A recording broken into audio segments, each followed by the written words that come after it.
Show.com, premier site people ivoirien. 6 mois après son décès, la SACEM révèle les héritiers de DJ Arafat. La Société des auteurs, compositeurs et éditeurs de musique de France vient enfin de trancher sur cette affaire d'héritage de feu ou en Onge Didier, alias DJ Arafat. De son vivant, l'artiste était sociétaire à cette structure, notamment pour la protection de ses œuvres. Selon les clauses établies par la société, seuls les enfants portant le nom du défunt hériteront de ses biens produits par ses œuvres sur 99 années. Ni Carmen ni sa mère n'en font partie. Notons que les enfants du défunt recevront sur leur compte chaque trimestre le paiement des droits des œuvres de leur père à parts égales jusqu'à maturité. La SACEM a aussi fait savoir que le compte d'Arafat DJ a été bloqué afin d'assurer la succession. Le ministre ivoirien de la Culture et de la Francophonie, Maurice Bandaman, quitte son poste et est nommé ambassadeur de la Côte d'Ivoire en France. Après avoir passé 9 ans au sein du gouvernement du président Ouattara, comme ministre de la Culture et de la Francophonie, M. Maurice Kwaku Bandaman vient d'être affecté à d'autres fonctions. L'écrivain et ministre de la Culture de la Francophonie depuis 2011, après des tractations liées à son ministère dont celle du Burida, est nommé ambassadeur de la Côte d'Ivoire en France. Il succède donc à l'ambassadeur Charles Providence Gomis, qui pilote la chancellerie ivoire à Paris depuis 2013. Didier Drogba, limogé de la CAF, on en a parlé cette semaine. Didier Drogba, limogé de son poste de conseiller de la Confédération africaine de football, c'est ce qu'a annoncé le compte Facebook de Mamadou Gaye, ex-directeur du service sport de la première chaîne nationale.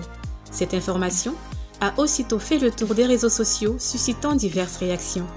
Si de nombreux internautes refusaient de croire à cette affaire, ils sont désormais rassurés, puisque le concerné a réagi sur son compte Twitter en publiant une dizaine d'émoticônes de rire fou, comme pour démontrer qu'il s'agit d'une fausse information. En clair, Drogba contredit Mamadou Gaye et dément son limogeage de la CAF. Le président de l'instance, Ahmad Ahmad, a lui aussi apporté un démenti, affirmant qu'il ne faut pas croire à cette information. On va du côté du Mali avec Sidiki Diabaté. Ces derniers temps, les rumeurs de décès visant les proches de l'artiste malien ont afflué. Après sa mère, ça a été au tour, il y a quelques jours, de son père Toumani Diabaté d'être déclaré décédé. Il ne s'agissait bien entendu que d'une fausse nouvelle, ce que n'a pas tardé à confirmer la star malienne en ces termes sur la toile. C'est faux. Longue vie à mon père. Il est clair que Sidiki Diabaté est lassé de tous ces on-dit infondés. Rappelons que le père de Sidiki Diabaté est un grand musicien malien qui porte le titre de roi de la Kora au Mali. On n'en a pas terminé avec les rumeurs de décès qui, cette fois, ont été lancées à l'endroit de l'artiste comédien ivoirien Guéhivé. Souffrant de mal cardiovasculaire depuis 2 ans, les mauvaises langues l'ont dit décédé il y a quelques jours. C'est dans la nuit du 24 février dernier que la rumeur a enflé la toile. Contacté, un des proches de l'artiste, en la personne de Digo Cravate, a fait la déclaration suivante. Guéhivé n'est pas mort. Il traîne encore les séquelles de l'AVC dont il a été victime il y a 2 ans. Guéhi, Vincent de Paul, est vivant et suit son traitement. Contrairement aux folles rumeurs le déclarant mort, Guéhivé reste bel et bien en vie. Le célèbre acteur de la série satirique ivoirienne Faut pas fâcher est donc vivant, ses jours ne sont pas en danger.